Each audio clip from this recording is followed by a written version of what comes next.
Hello, this is KK from Mind IT. In this video, we'll try and examine the various kinds of opportunities that you're likely to come across and what is unique about each one of them. Um, Opportunities can come from four different areas. One, it is RFP based, and RFPs can come either from prospects or from existing clients. The other dimension is that you can have proactive proposals requirement, or also called as non-RFPs. And non-RFPs again can come from existing clients or from prospects. Now, needless to say, each one of these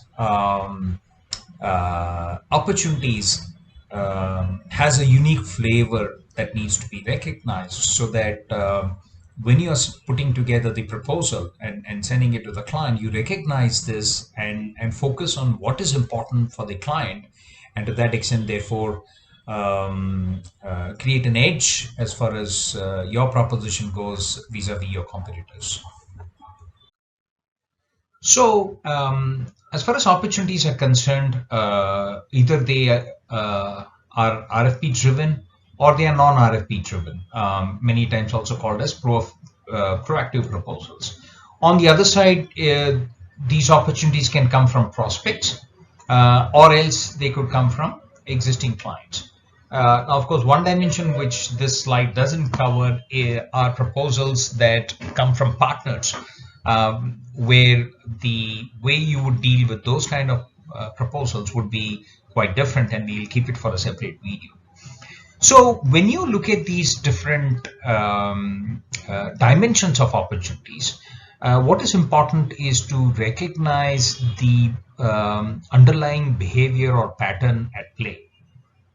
So if you look at RFP based opportunities, clearly the key characteristics of RFP based opportunities: one, the client has identified a set of pain or gain points that he wants solved. Number two, he has to a degree defined what he expects as part of the solution in the form of a requirement statement or very detailed requirements, or at least broad statements in terms of what he expects the solution to do. The third thing is the fact that he has a reasonably well-defined budget. When I say reasonable, what I mean here is that obviously there is some level of variance that can come into play as far as the budget is concerned, but not a whole lot is something that has to be recognized. And fourthly, what has to be recognized is that the process is rigid. Usually described fairly in detail as part of the RFP process. And as a provider organization, you need to ensure that you are strictly following the process, because any deviation to the process is likely to make you non-compliant and therefore get rejected. On the other hand, a non-RFP based opportunity, while the pain gain points are still there with the client, maybe they're not as well defined, in which case you have an opportunity to influence that or give it a shape such that it favors your organization. The budget also has a lot more room for flexibility in the ability of the client to spend more or less or not at all. So that's the other thing that does come into play. The entire buying process or procurement process is fairly loose and flexible, which means you can also influence this and you can also expect it to be very iterative. These are the characteristics that you see when it comes to non-RFP based opportunities. Now let's look at the prospect dimension.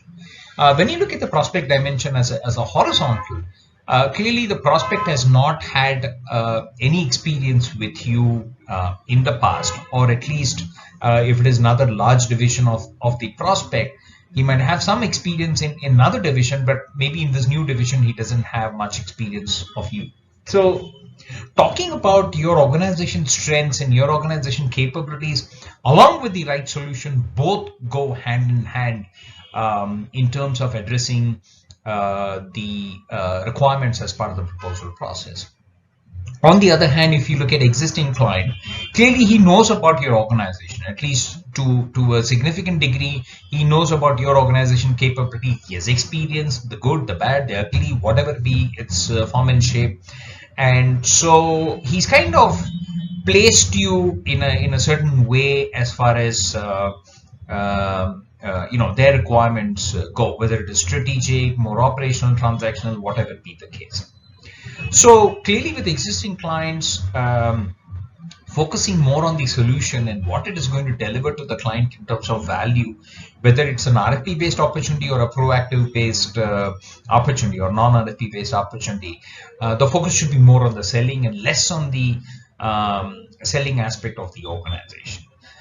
So these are subtle patterns that is important for you to recognize when you are putting together proposals and proposal responses, so that you can focus on the right things as far as the proposal is concerned, and hopefully that will move you a few steps ahead in terms of the win.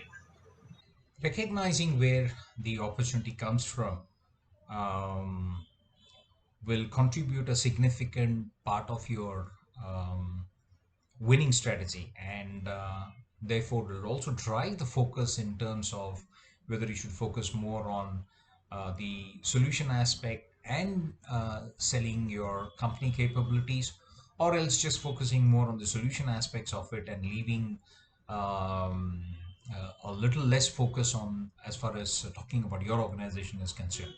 um, as we talked about the RFP process, respecting the process, however rigid or bureaucratic it might be from the client side, is crucial, because you don't want to leave any excuse with the client to make your proposal non-compliant, and ensuring this is the first set of fundamental principles that you absolutely need to adhere to. So I hope you found this video useful.